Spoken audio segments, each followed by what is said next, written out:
구약에서 이제 솔로몬이 최초로 성전을 건축하죠. 이 성전이 이제 바벨론 제국에 의해서 파괴되고 이스라엘, 정확하게 말하면 남유다 백성들이 바벨론 제국의 포로로 끌려갑니다. 똑똑한 사람들, 나라의 지도자들, 뭐 이런 사람들, 나라의 기둥될 만한 사람들 다 잡아갑니다. 그리고 70년 포로 생활을 하다가 이 페르시아의 고레스라고 하는 왕에 의해 가지고 칙령이 하나 나옵니다. 너네들 나라로 돌아가라.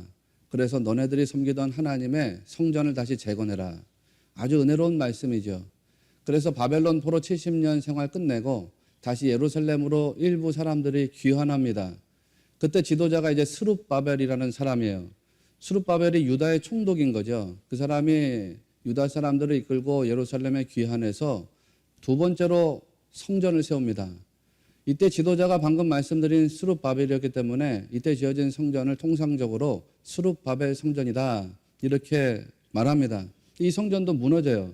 그러고 나서 세 번째로 성전이 지어지는데 그게 주전 19년입니다. 이스라엘 땅을 정확하게 말하면 예루살렘을 다스리던 헤롯 대왕이라는 사람이 있는데 이 헤롯 대왕이 자기 통치 권력을 좀 더 견고하게 하려면 어떻게 할까? 유다 사람들의 민심을 얻어야지. 민심을 얻는 가장 좋은 방법이 뭘까? 하나님 성전을 지어주자. 그러면 이 사람들이 나를 좋아해서 잘 따르겠지 이렇게 생각합니다. 그래서 예루살렘에 성전을 짓습니다. 이게 세 번째 건축이에요. 주전 19년에 시작해가지고서 한 8년 동안 골격을 갖춥니다. 그리고 나서 이게 한 주후 63년쯤에 다 완성되니까 이 성전이 80년 동안 이 건축이 되었다라고 이제 말할 수 있어요. 그런데 이게 다 완성되기 전인 거예요. 예수님 살아가시는 동안에는. 예수님 당시에는 이 성전이 지어진 게 이제 지어져 가는 과정이겠죠. 한 8년 동안 골격을 세우고 계속 뭐 내부 인테리어도 하고 그리고 성전 보강도 하고 뭐 부족한 거 있으면 더 갖다 쌓고 막 그랬을 거 아닙니까? 그게 예수님 때까지 46년 정도 지났다라는 말입니다. 그래서 이제 요한복음 2장 말씀을 보면 예수님이 같은 본문인데 사람들한테 말하기를 너희가 이 성전을 헐어버려라. 그러면 내가 3일 만에 다시 성전을 세울게 이렇게 말하거든요. 그러니까 그 말을 듣고 나서 유대인들이 화가 나서 예수님한테 말한단 말이에요.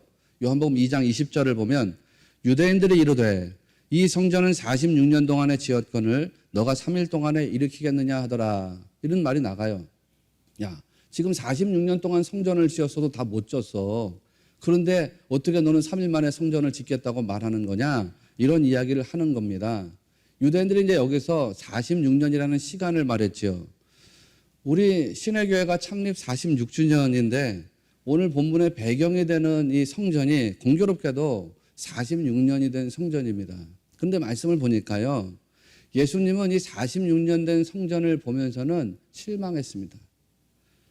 12절 말씀을 보면 성전에 매매하는 사람들이 있었대요. 돈 바꾸는 사람들이 있었대요. 그래서 매매하던 사람들 쫓아냅니다. 돈 바꾸는 사람들 상을 갖다 엎어버렸었습니다.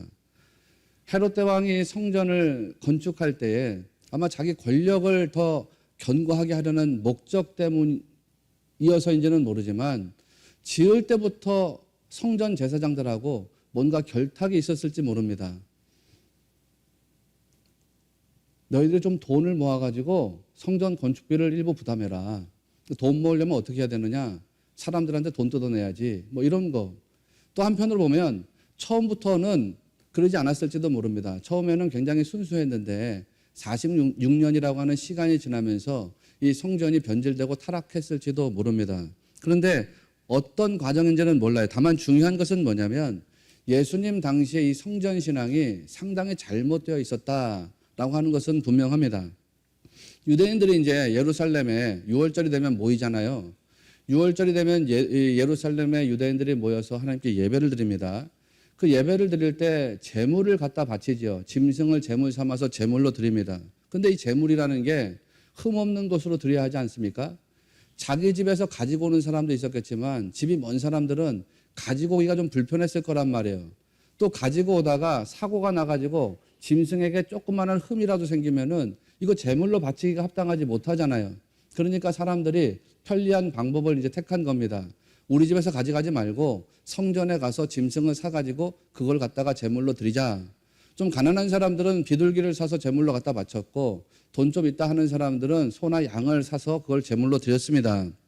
어떻든 간에 짐승을 성전 뜰 안에서 매매해서 제물로 바칠 수 있게 했다라고 하는 것은 예배를 돕기 위한 일이었죠. 처음에는 예배를 돕기 위한 일입니다. 그런데 시간이 지나면서 이게 변질되고 타락됐다는 거 아닙니까?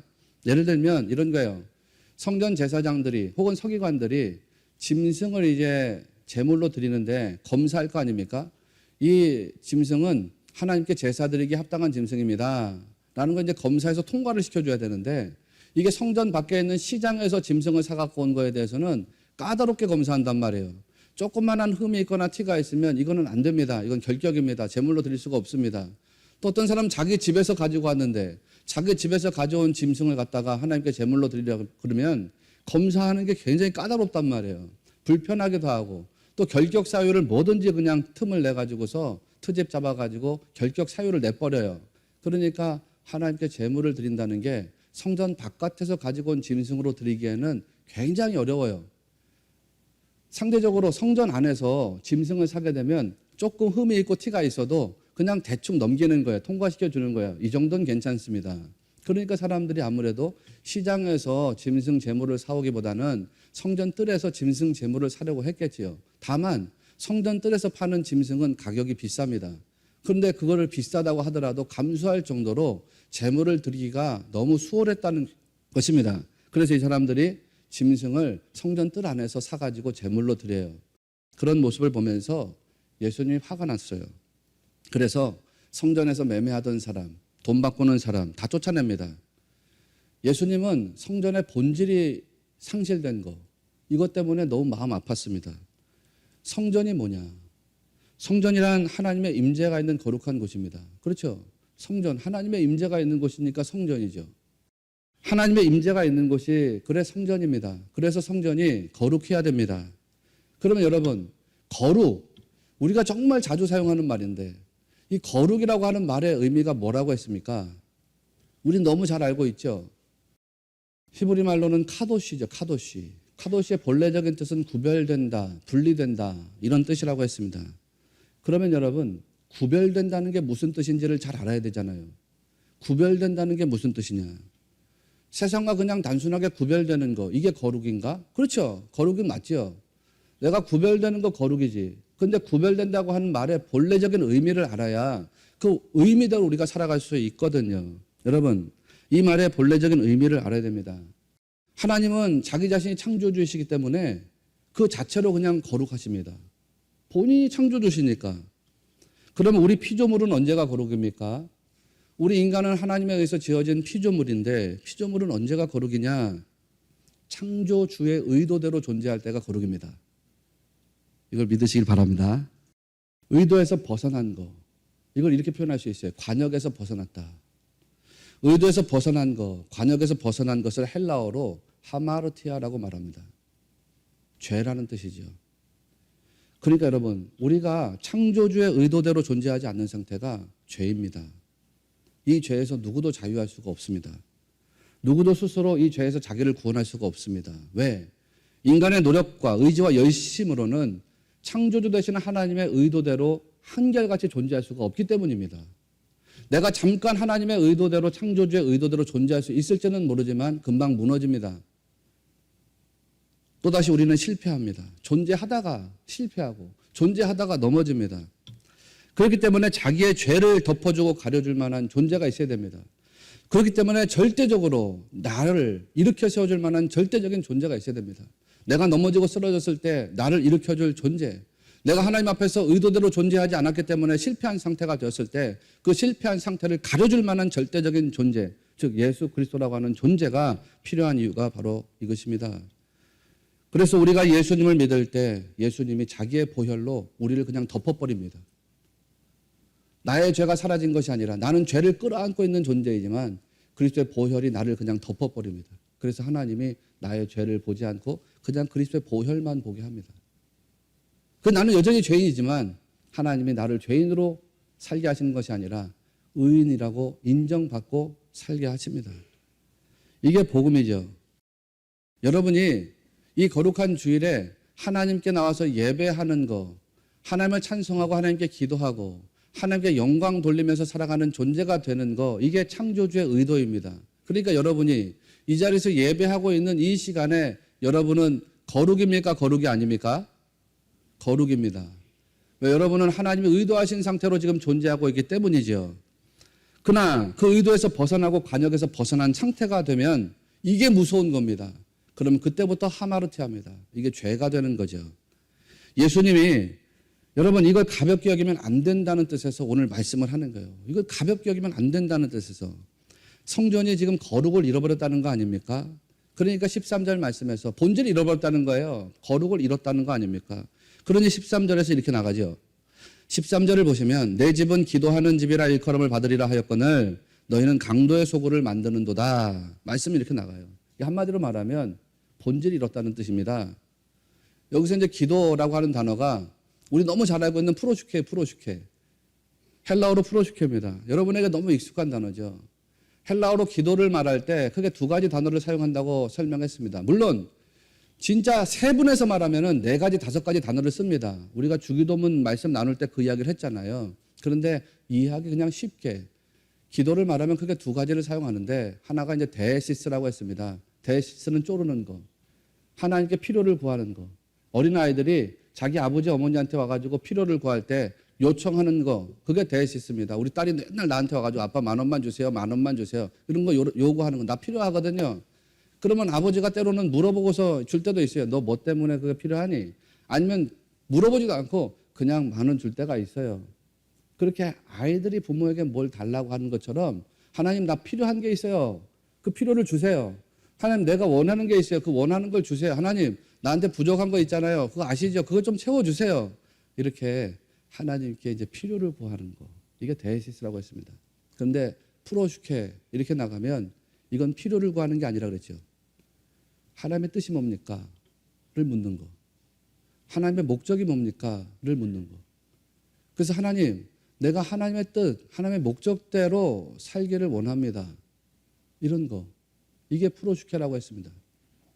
다르게 말하면 하나님의 뜻과 하나님의 목적이 살아있는데 내 마음과 영혼을 하나님의 뜻, 하나님의 목적에 맞추기를 원합니다. 거기에 갖다가 조정하기를 원합니다. 그래서 내가 하나님의 뜻대로 목적대로 살기를 구합니다. 그게 프로슈케라고 했습니다. 데살로니가전서 5장 16절 이하의 말씀을 열어드렸지요. 여러 번. 거기 보면 사도 바울이 항상 기뻐하라, 쉬지 말고 기도하라, 범사에 감사하라. 이는 그리스도 예수 안에서 너희를 향하신 하나님의 뜻이니라 그랬습니다. 하나님의 뜻이 뭐냐면 우리가 항상 기뻐하는 거래요. 범사에 감사하는 거래요. 뭐 당연하죠. 그러니까 여러분 항상 기뻐하고 감사하는 인생을 사시기 바랍니다. 이게 하나님 뜻이래요. 근데 중간에 뭐가 있냐면 쉬지 말고 기도하라. 야, 이거 쉬지 말고 기도하라. 그래. 항상 기뻐하는 거, 범사에 감사하는 거는 내가 의지로 한번 해볼 수 있겠는데, 야, 이거 쉬지 말고 기도한다는 거. 내가 호흡이 깨어있는 동안에 계속해서 기도하라는 건가? 야, 내가 밥을 먹으면서도 기도하고, 뭐 술을 마시면서도 기도하고, 뭐 일을 하면서도 기도하고, 뭐 하면서도 기도하고, 뭐 계속 깨어서 기도하라는 뜻인가? 그게 아니라고 했습니다. 바울의 의도는 그게 아니죠. 바울은 쉬지 말고 프로슈케 하라. 이렇게 말했습니다. 이게 바울의 의도죠. 우리의 기도가 거의 대부분 데시스로 출발합니다. 하나님, 내게 필요합니다. 하나님, 내가 이걸 구합니다. 하나님, 내게 이거를 채워주시기 원합니다. 이렇게 갑니다. 그런데 우리의 기도가 데시스로 출발했을지라도 끊임없이 프로슈케가 되게 하라는 거, 끊임없이 프로슈케로 변화되도록 하라는 거, 끊임없이 프로슈케로 나갈 수 있도록 하라는 거, 이게 바울의 의도입니다. 여러분이 기도를 어떻게 출발했든지 간에 하나님 뜻이 뭡니까? 이거를 묻고 하나님의 뜻과 목적에 나를 맞추기를 원하는데요. 내가 하나님 뜻과 마음에 내 영혼을 조정하기를 원하는데요. 이게 잘 안 됩니다, 하나님. 그래도 내가 하나님의 뜻에, 목적에 내 영혼과 마음을 맞추기를 원합니다. 그런 프로슈케의 기도로 계속해서 나가라는 뜻입니다. 그 프로슈케의 기도를 이루어가는 사람이 되라 이런 뜻입니다. 여러분, 성도가 그래야죠. 여러분은 언제나 하나님의 뜻이 무엇인지를 묻고 하나님의 뜻을 깨달아 알고 하나님의 뜻과 말씀에 순종하기를 힘써야 됩니다.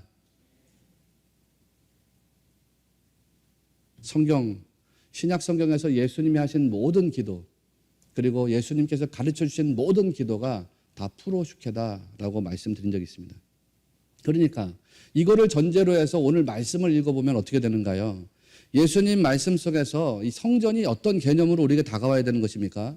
예수님이 기도하는 집, 내 집은 기도하는 집이라고 했습니다. 이사야 56장 7절 말씀을 인용한 건데 거기는 본래 이렇게 되어 있죠. 내 집은 만민이 기도하는 집이다. 만민이 기도하는 집이래요.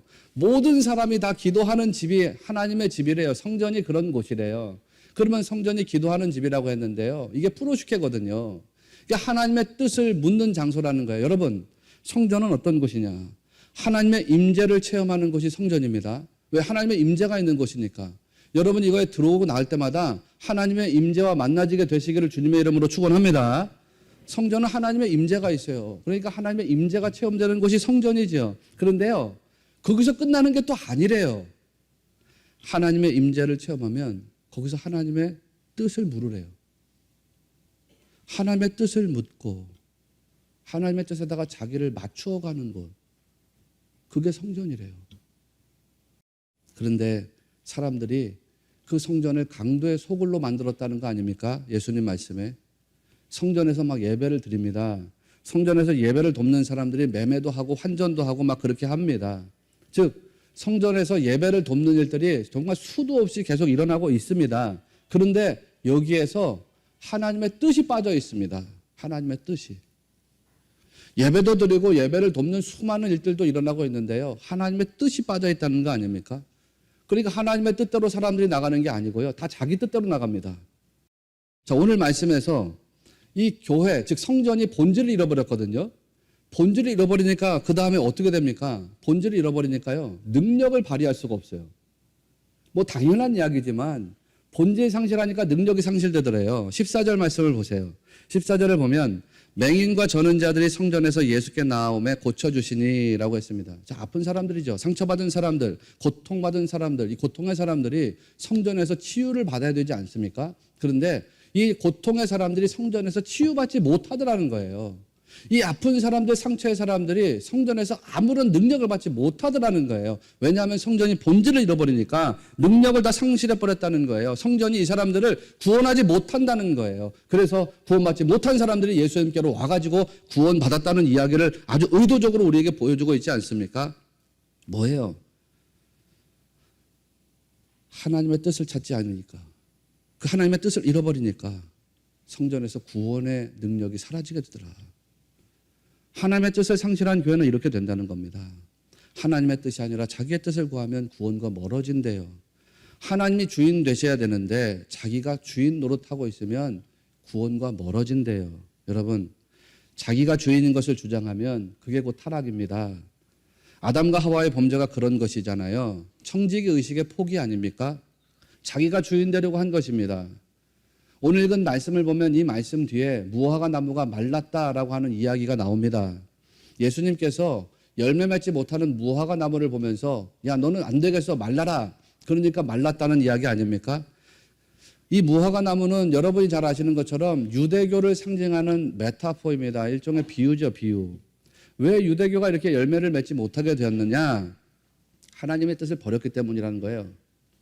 마태복음 11장 20절을 보면 이 제자들이 너무 이상해가지고서 왜 이 무화과 나무가 마른 겁니까? 예수님한테 이렇게 물어보거든요. 그때 예수님께서 말씀하시죠. 마태복음 11장 21절을 보시면 내가 진실로 너희에게 이르노니 만일 너희가 믿음이 있고 의심하지 아니하면 뭐 이러면서 말씀이 쭉쭉 나가요. 여러분, 이게 무화과 나무가 마른 이유라는 거예요. 무화과 나무가 말라버린 이유가 뭐냐? 하나님 믿지 않고 의심했다는 거죠. 하나님 믿지 않았어. 의심하고 있어. 그러니까 하나님 뜻을 구하질 않아. 하나님을 주인으로 인정하고 고백하고 받아들이질 않아.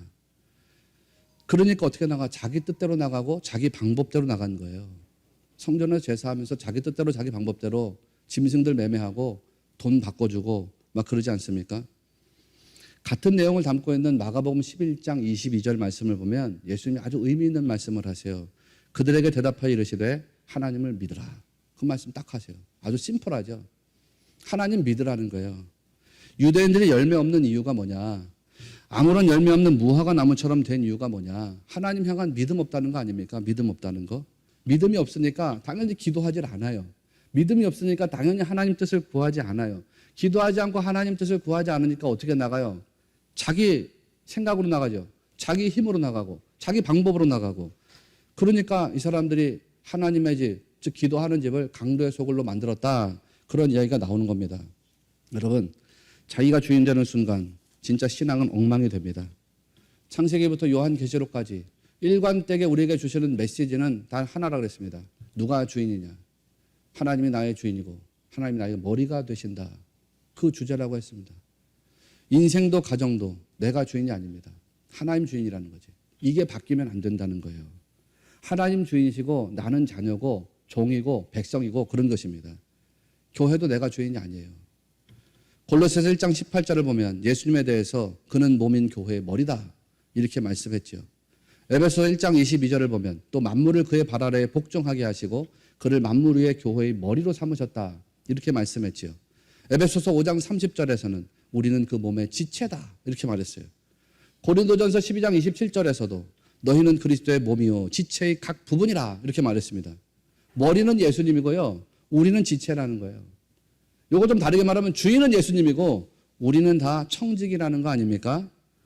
내가 무슨 교회 주인이 아닙니다.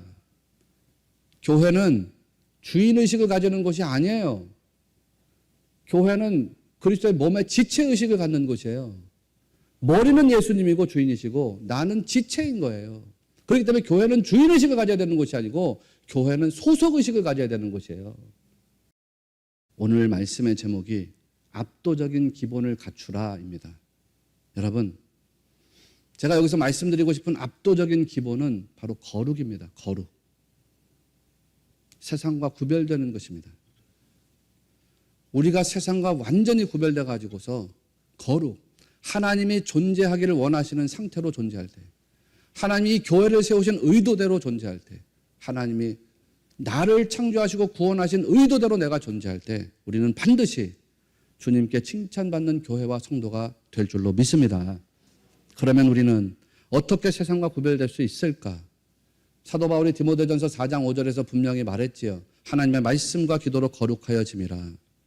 압도적인 기본을 갖추는 것, 압도적인 거룩을 갖추는 것은 말씀과 기도로 이루어진답니다. 말씀과 기도로. 이것 말고는 답이 없답니다. 시대가 여러분 계속 이상하게 흘러가면서요. 교회가 어려워지죠. 사람들이 이런 말 하더라고요. 교회가 이렇게 어려워지는 거는 세상하고 너무 담을 쌓았기 때문이래요. 세상하고 너무 멀어졌기 때문이래요. 아니 여러분 그렇습니까? 전혀 다르죠.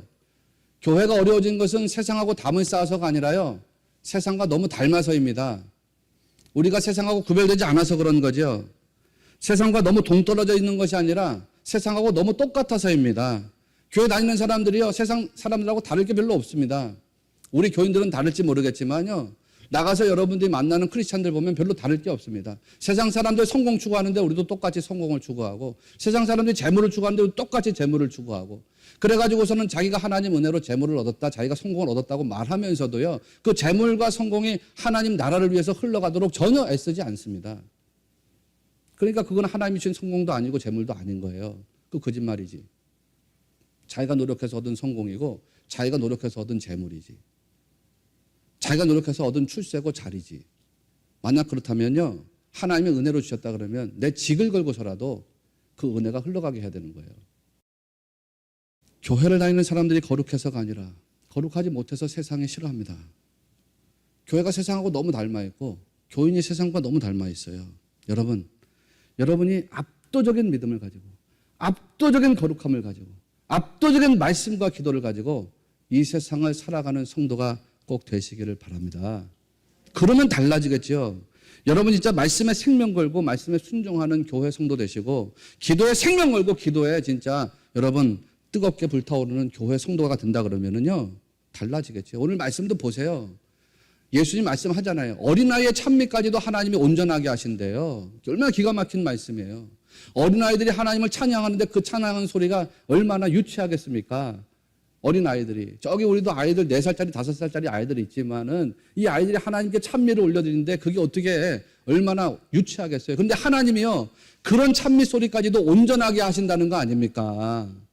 그러니 우리가 생명 말씀에다가 걸고 우리가 생명 기도에다가 걸고 압도적인 거룩함으로 진짜 세상과 차원이 다른 인생을 살아가고 차원이 다른 어떤 교회 모습 보여준다고 하면 어린아이의 찬양 소리까지도 온전하게 하시는 하나님인데 여러분의 신앙과 삶을 하나님 그보다 훨씬 더 온전하게 하실 줄로 믿습니다. 카타르티조예요. 카타르티조. 완전하게 하신다는 뜻이거든요. 나는 그런 믿음의 삶이 또 그런 믿음의 교회가 우리의 삶이 되고 제가 섬기는 이 교회가 되기를 소망합니다.